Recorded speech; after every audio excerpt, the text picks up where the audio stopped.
So hello dear students, welcome back to this session of ICT Virtual Classroom। ICT Virtual Classroom के session में आप सभी का एक बार फिर से स्वागत करते हैं। आज की क्लास में बात करने जा रहे हैं क्लास 12 सब्जेक्ट फिजिक्स के ऊपर, कक्षा 12 विषय भौतिक विज्ञान। अपने प्रीवियस क्लासेज में हम समझ रहे हैं इलेक्ट्रिक डाइपोल के कॉन्सेप्ट को, यानी वैद्युत द्विध्रुव के कॉन्सेप्ट को। कुछ क्वेश्चन हमने करे थे, आज की क्लास में भी कुछ क्वेश्चन करेंगे और कुछ डिटेल में इसके कॉन्सेप्ट को सीखेंगे। मैं उम्मीद करता हूँ आप सबके सब फिट फाइन हेल्दी होंगे और बिल्कुल रेडी होंगे क्लास के लिए। चलिए आज की क्लास को स्टार्ट करते हैं। अपना पूरा ध्यान सामने स्क्रीन पर बनाकर रखना। हम चलते हैं स्मार्ट बोर्ड की स्क्रीन पर। चलिए डियर स्टूडेंट्स, मैंने आपको होमवर्क के लिए क्वेश्चन दिया था सॉल्व करने के लिए। आई होप आप लोगों ने इसको सॉल्व किया होगा। ठीक है, क्वेश्चन में ये कहा जा रहा है दो चार्जेस हमारे पास, एक है +20 माइक्रोकूलम और दूसरा है -20 माइक्रोकूलम। इनके जो बीच के डिस्टेंस है वो बताई जा रही है हमको कि ये एक दूसरे से 1 सेंटीमीटर के डिस्टेंस पर है। ये इसका सेंटर पॉइंट हो गया। ठीक है, निरक्षीय स्थिति में यानी कि इक्वेटोरियल पोजीशन पर द्विध्रुव से 50 सेंटीमीटर, यहाँ से ये जो है एक 50 सेंटीमीटर डिस्टेंस पर एक पॉइंट है। इस पर ये पॉइंट P है, इस पर कितना इलेक्ट्रिक फील्ड होगा ये हमको बताना है। तो चलिए कैलकुलेट करते हैं इसे, है ना। हम यहाँ पर लगाएंगे ई निरक्षीय का फॉर्मूला, इक्वेटोरियल का फॉर्मूला हम जानते हैं क्या होता है, 1/4 पाई एप्सिलॉन नॉट P/r3, है ना। जहां r क्या हो जाएगी, ये डिस्टेंस हो जाएगी। r क्या हो जाएगी, डिस्टेंस हो जाएगी, डिस्टेंस हो जाएगी ये वाली, और बाकी P तो आप जानते हैं Q/12, है ना। तो काफी सारी चीजें हम जानते हैं। मैं डायरेक्ट अप्लाई कर रहा हूँ फॉर्मूला को। 1/4 पाई एप्सिलॉन नॉट की वैल्यू होती है 9 × 10⁹। P का मतलब होगा Q/12। Q कितना है, 20 माइक्रोकूलम, मतलब 20 × 10⁻⁶। और 2L क्या है, इनके बीच की डिस्टेंस 1 सेंटीमीटर, मतलब 10⁻² मीटर, अपॉन r3 मतलब 50 सेंटीमीटर है, 50 × 10⁻², और उसका क्यूब हो जाएगा। अब इसे सॉल्व कीजिए। आगे सॉल्व करेंगे तो ये आएगा 9 × 10⁹ × 20 × 10⁻8 अपॉन 50 × 50 × 50 × 10⁻⁶। अब इसको सॉल्व कर सकते हैं हम। तो इसे सॉल्व करने पर आएगा हमारा आंसर ई निरक्षीय,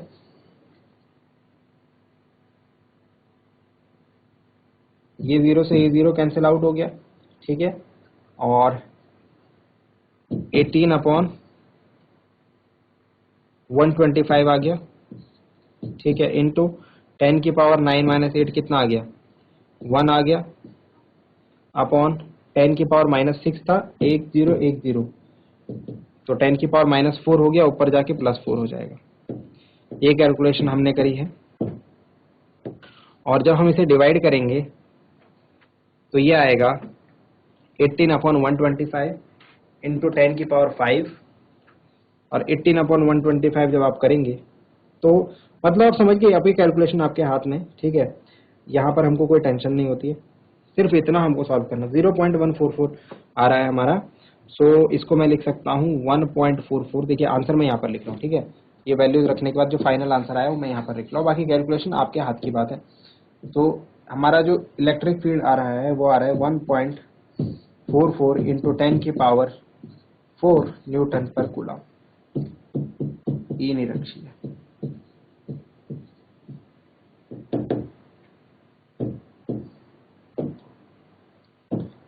बताइए बात समझ में आई है या नहीं आई। बहुत ही इजी है, अगर आप क्वेश्चन समझें, ये बात समझें फॉर्मूला कौन सा लगेगा, ये पकड़ पाए कि क्वेश्चन में बात क्या की जा रही है ना, तो आप कर पाएंगे। अच्छा, ये तो हमें पता लग गया इलेक्ट्रिक फील्ड इतना है। डायरेक्शन क्या होगी इलेक्ट्रिक फील्ड की, चलिए डायरेक्शन के ऊपर बात करेंगे। विद्युत क्षेत्र की दिशा क्या होगी। तो बच्चों आपको पता है ये जो इलेक्ट्रिक डाइपोल की डायरेक्शन होती है, यानी वैद्युत द्विध्रुव की डायरेक्शन होती है, वो नेगेटिव से पॉजिटिव। ये किसके डायरेक्शन है, P की डायरेक्शन है भाई। P की डायरेक्शन नेगेटिव वाले चार्ज से पॉजिटिव वाले चार्ज की ओर होती है।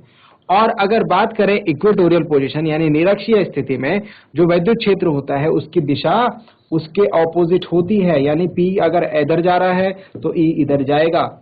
बात को समझे, हमने ये चीजें डिस्कस करी है अपनी प्रीवियस क्लासेस में, इसीलिए आप इन चीजों को अगर याद नहीं रखेंगे तो क्वेश्चन आपसे नहीं हो पाएगा, सीधी सी बात है ना।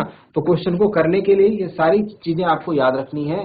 जो जो चीजें मैंने आपको बताई थी, चाहे वो एक्सियल पोजीशन में है, चाहे वो इक्वेटोरियल पोजीशन में है, चाहे वो अक्षीय स्थिति में है, चाहे वो निरक्षीय स्थिति में है, जल्दी से आंसर को नोट डाउन करेंगे, है ना। और दिशा भी बताएंगे ई की, ये बहुत जरूरी है, आप लोग इस चीज को स्किप मत करना। चलिए नोट डाउन करेंगे।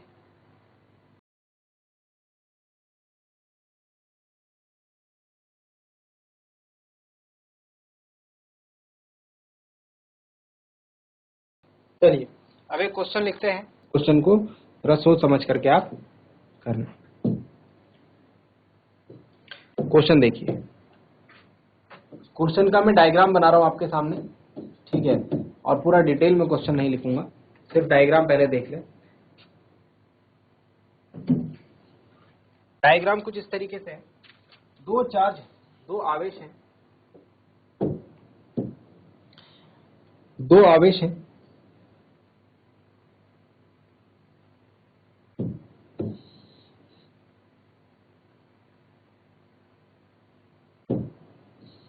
इस तरीके से ए और बी बिंदु पर रखे हुए।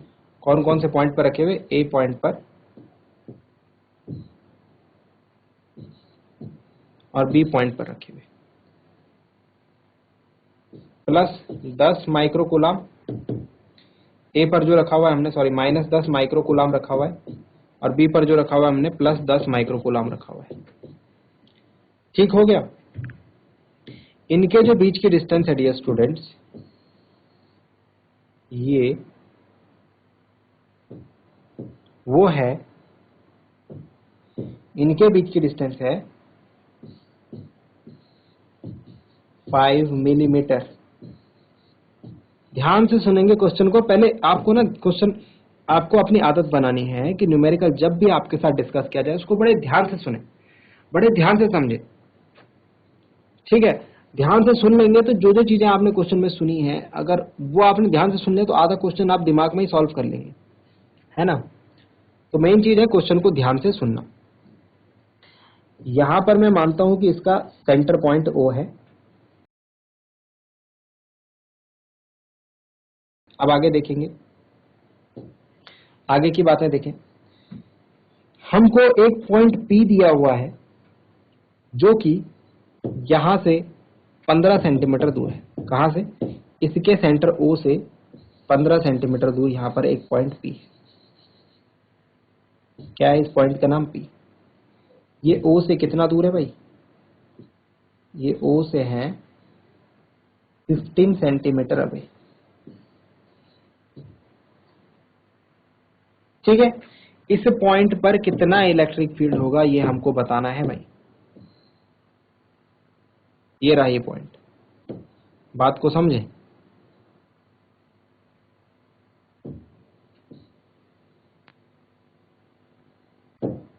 तो ये पॉइंट पी है ओ से 15 सेंटीमीटर दूरी पर, ओ से 15 सेंटीमीटर यानी 15 सेंटीमीटर डिस्टेंस पर। यहां पर कितना इलेक्ट्रिक फील्ड होगा पहले तो ये बताना है, ठीक हो गया। इसके बाद सेकंड क्वेश्चन है, इसमें दो क्वेश्चन है, ठीक है, दो क्वेश्चन है। एक पॉइंट Q को हमने रखा हुआ है यहां पर, एक पॉइंट और है Q,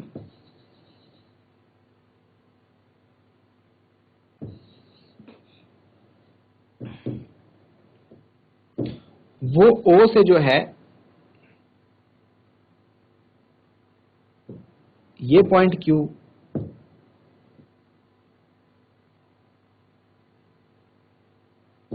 O से कितना दूरी पर है? ये भी 15 सेंटीमीटर डिस्टेंस पर है। ये भी कितना दूरी पर है?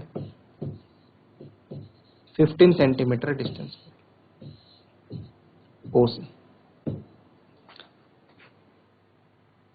समझ गए बात को? एक और चीज बोली जा रही है क्वेश्चन में, ये जो है नॉर्मल है प्रिंसिपल एक्सिस के, तो हम समझ गए इक्वेटोरियल पोजीशन है, ठीक है, 90 डिग्री का एंगल बना रहा है, ये बोला जा रहा है। बात समझ गए क्वेश्चन की, ठीक है। अब क्वेश्चन हमको करना है, हमसे बोला जा रहा है कि हमको P और Q पॉइंट पर इलेक्ट्रिक फील्ड निकालना है। P और Q पॉइंट पर इलेक्ट्रिक फील्ड निकालना है। तो मैं आपको 5 मिनट का टाइम देता हूँ इस क्वेश्चन को करने का। क्वेश्चन को मैंने आपको डिटेल में समझाया है, ठीक है। 2 क्वेश्चन है इसमें, ठीक है। मैंने क्वेश्चन को आपको एक्सप्लेन कर दिया है, फिर भी मैं क्वेश्चन को लिख दे रहा हूं यहां पर। P व Q बिंदुओं पर वैद्युत क्षेत्र की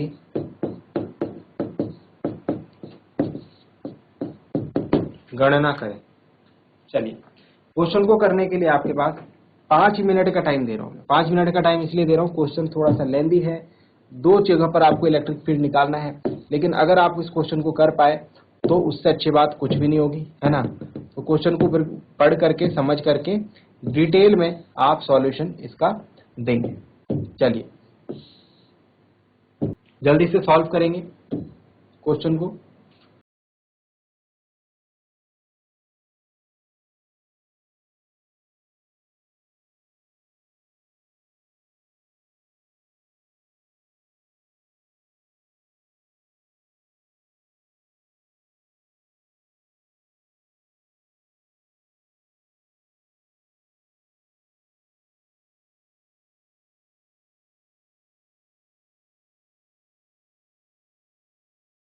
चलिए प्यारे बच्चों, मुझे उम्मीद है आप लोगों ने क्वेश्चन सॉल्व किया होगा, ठीक है।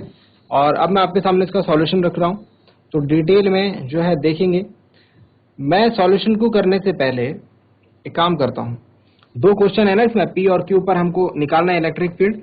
तो मैं P पॉइंट को अलग कंसीडर करूंगा और Q पॉइंट को अलग कंसीडर करूंगा। मतलब कि जरा ध्यान से समझना,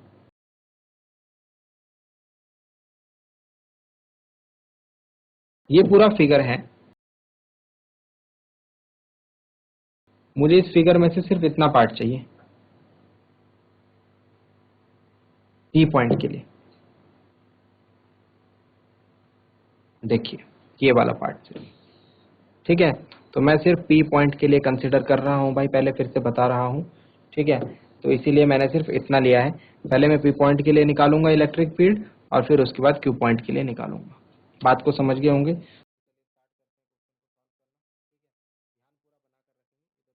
अगर आप ये चीज मिस कर गए तो सॉल्यूशन आपके समझ में नहीं आएगा भाई। चलिए, सबसे पहले हम ये कहते हैं कि A और B पर जो चार्ज है, जो आवेश है Q, वो कितना है?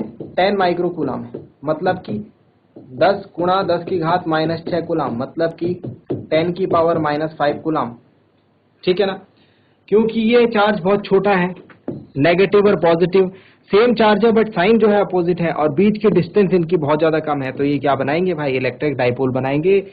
और इन डाइपोल के बीच की जो डिस्टेंस है वो 2L होती है, जो हमें 5 मिलीमीटर दे रखी है।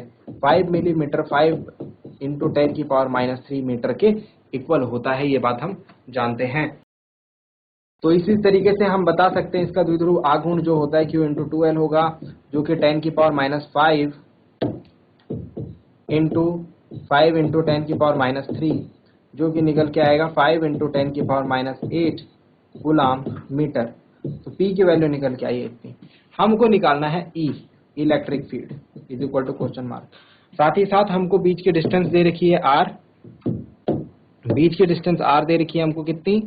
15 सेंटीमीटर। O से जो P की डिस्टेंस है R, वो दे रखी है 15 सेंटीमीटर, मतलब 15 इंटू 10 की पावर -2 मीटर। अब क्वेश्चन को सॉल्व करते हैं भाई। क्योंकि ये एक्सियल पोजीशन पर है, क्योंकि ये एक्सियल पोजीशन पर है ना, तो इसीलिए जो हमारा फॉर्मूला लगेगा अक्षीय स्थिति के लिए निकलेगा। अक्षीय स्थिति पर विद्युत क्षेत्र, ये जो सीधी लाइन में जो पॉइंट होता है ना, उसको अक्षीय स्थिति बोलते हैं। तो अक्षीय स्थिति में मतलब E अक्षीय वाला फॉर्मूला लग जाएगा, जो कि होता है 1/4 pi epsilon not P/2P/R3। Values फटाफट से पुटअप करेंगे। 1/4 पाई एप्सिलॉन नॉट की वैल्यू 9 गुणा 10 की घात 9, 2P की वैल्यू कितनी निकाली थी हमने? 5 इंटू 10 की पावर -8 अपॉन R कितना है भाई? R है हमारे पास 15 इंटू 10 की पावर -2, तो इसका क्यूब हो जाएगा। बात समझ में आई नहीं आई? ठीक है, अब इसको सॉल्व करते हैं। तो ये हो जाएगा 5 टू जा 10 हो जाएगा, तो 10 के लिए यहाँ से एक पावर जो है कम कर दो, तो ये आ जाएगा 9 इंटू 10 की पावर 9 और उधर हो जाएगा -7, तो 9 -7। अब क्यूब है तो 15 इंटू 15 इंटू 15 इंटू 10 की पावर 3 टू जा -6। ठीक है, तो 9 अपॉन आ जाएगा ये 15 इंटू 15 इंटू 15 इंटू 10 की पावर माइनस का 6 ऊपर जाकर के प्लस हो जाएगा और ये हो जाएगा 8, तो ऊपर आ जाएगा 8, फाइनल पावर आ जाएगी 8। ठीक है, अब इसको थोड़ा सा हमको सॉल्व करना है। सॉल्व करने के लिए मैं क्या करता हूँ, यहाँ से 2 पावर कम करता हूँ, 6 कर देता हूँ और यहाँ 2 0 लगा देता हूँ। तो इसको 5 से कैंसिल आउट करते हैं। 5 3 जा 15, 5 1 जा 5, 5 8 जा 40।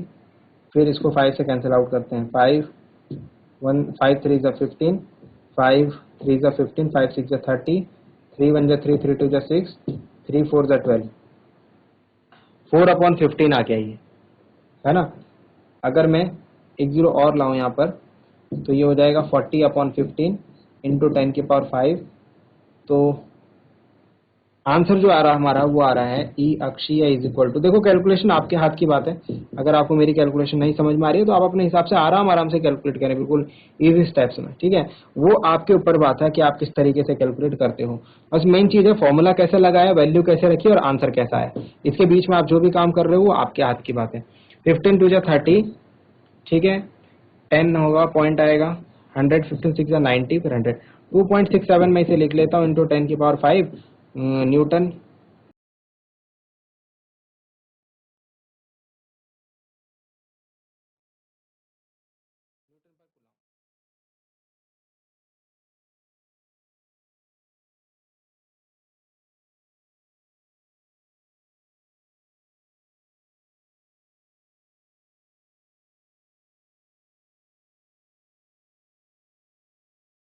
ठीक है, तो ये बीच की जो कैलकुलेशन है मैं इसको हटा देता हूँ, इसको आप अपने हिसाब से करना।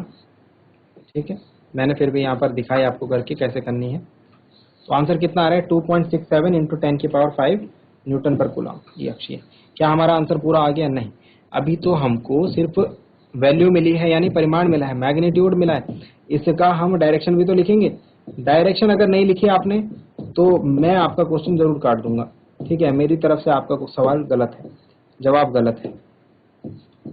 डायरेक्शन के बिना वेक्टर क्वांटिटी अधूरी। ठीक है, तो इलेक्ट्रिक फील्ड क्या है, वेक्टर क्वांटिटी है। अगर आप सिर्फ उसका मैग्नीट्यूड निकाल करके आगे बढ़ जा रहे हैं, मतलब आप उसकी डायरेक्शन तो लिख ही नहीं रहे, और डायरेक्शन नहीं लिख रहे हैं तो आपका आंसर आधा माना जाएगा। ठीक है, डायरेक्शन की बात करते हैं भाई। अक्षीय स्थिति में इसीलिए ये हो गई द्विध्रुव की दिशा, इसीलिए ई की दिशा भी ऐसी होगी। ठीक है, जैसे द्विध्रुव की दिशा होगी, जानते हैं हम। तो इस तरीके से होगी कुछ,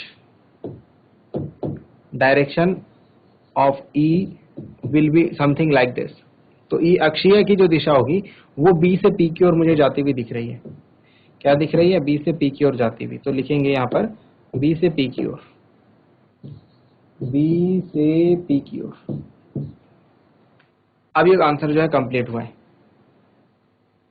नेक्स्ट पार्ट में बात करते हैं क्यू पर। ये बिंदु पी पर निकल के आया था,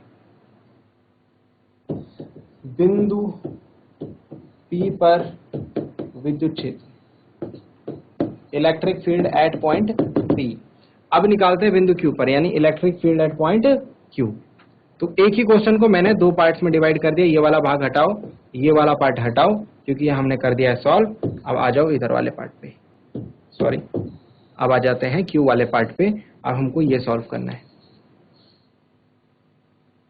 चलिए क्यू वाले पार्ट के लिए देखिए, बाकी सारी चीजें सेम होगी क्योंकि चार्ज वगैरह सब कुछ सेम है।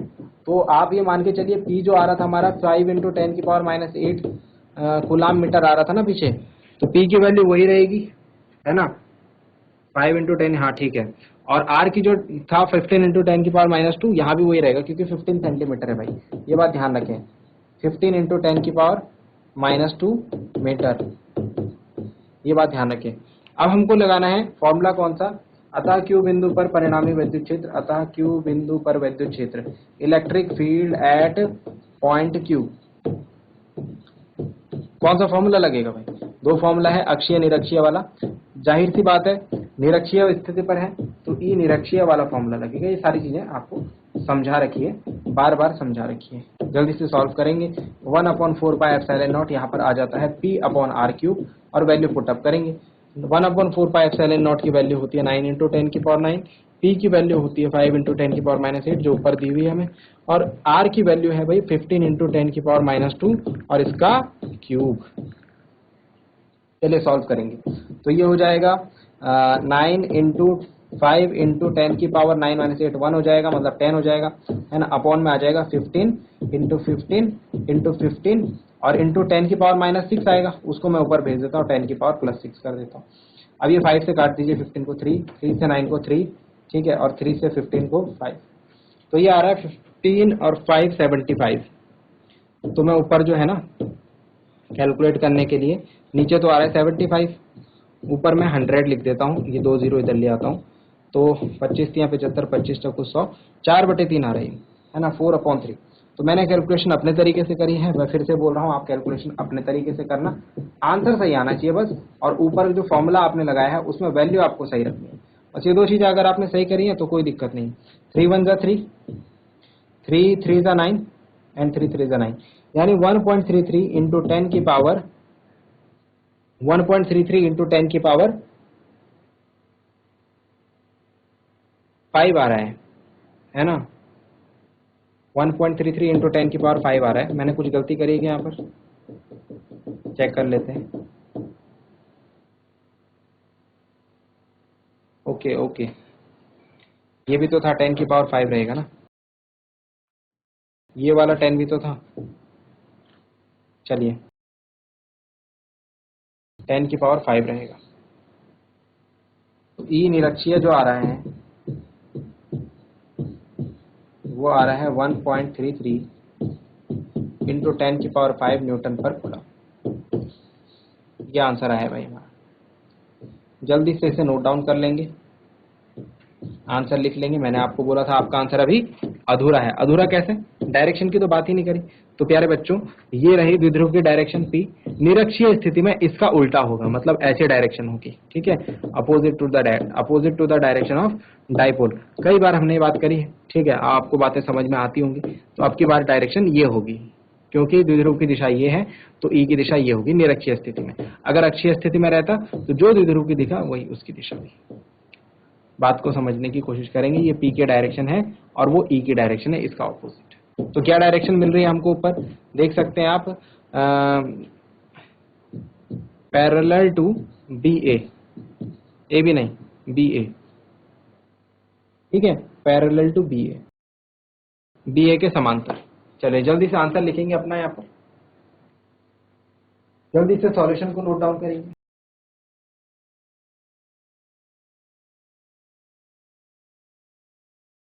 तो प्यारे बच्चों, उम्मीद करते हैं आज की क्लास में आपको जो बातें बताई गई हैं वो आपकी समझ में आई होंगी, इंटरेस्टिंग लगी होंगी, और साथ ही साथ आपने उन्हें नोट डाउन भी किया होगा।